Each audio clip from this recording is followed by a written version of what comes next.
নমস্কার বন্ধুরা, আমি সুমিতা। মার্চের 4 তারিখে ছিল কিটি আমাদের রুমার বাড়িতে।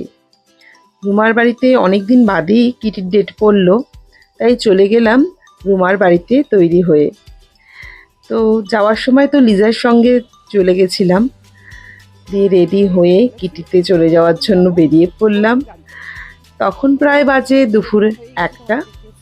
কিটির টাইমিং ছিল আমাদের 3টে থেকে। জায়গাটা না মানে ওর বাড়িতে পৌঁছে গেলাম। করে সাজিয়েছে, চলো এটা দেখে না নিই ওর দেখালেই বাড়ি, নয়। ঠাকুরের কারণ জায়গা। আমার খুব সিংহাসন খুব ভালো লাগে, আর কারুর বাড়িতে যদি এরকম একটা সিংহাসন পাই তাহলে তো আর বলতেই হচ্ছে না, দেখতেই হচ্ছে না। খুব সুন্দর, সমস্ত ধরনের ঠাকুর কিন্তু এখানে আছে, আর সাজিয়ে রেখেছেও খুব সুন্দর করে।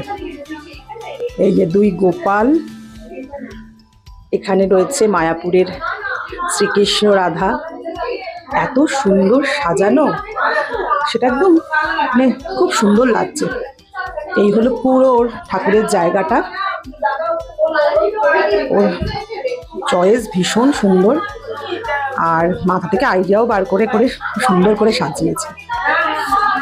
হরে কৃষ্ণ লেখা পিছনে, আর এই হলো ফুল ঠাকুরের জায়গাটা। সেই ইটা কোথায় গেল? ওই যে কি বলে তুই এনেছিস সরস্বতী, এই যে, তাই তো? সরস্বতী এখনো দেয়নি আমাকে। এইটা না? না, এগুলো আমার এখানকারই। ও, এবার দেবে, আজকে আনবে। কোথা থেকে বানিয়ে এনেছে?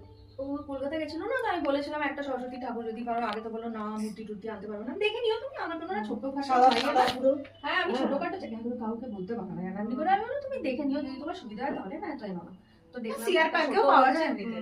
যাওয়া কোথাও হয় এত সুন্দর করে সাজানো মন্দির হয়তো তোমরা অনেক জায়গাতেই দেখবে, কিন্তু আমার কিন্তু কারুর বাড়িতে গিয়ে মন্দিরের জায়গাটা এত ভালো লাগে, সুন্দর করে সাজানো গোছানো থাকলে সেটা না দেখে পারলাম না।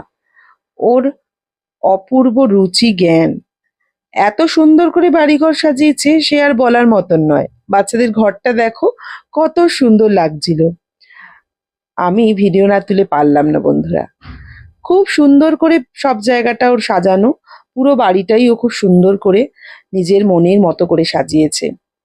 আহা, দেখলেও চোখ জুড়িয়ে যায়। ড্রয়িং রুমটা এত সুন্দর শোপিস দিয়ে সুন্দর করে সাজিয়েছে, সব কিছুতেই একটা রুচি জ্ঞানের ছাপ আছে বলতে পারো। এইসব দেখতে দেখতেই টাইম চলে গেল, আর তারপরে সবাই আস্তে আস্তে একে একে আমাদের কিটি মেম্বাররা চলে আসতে লাগলো।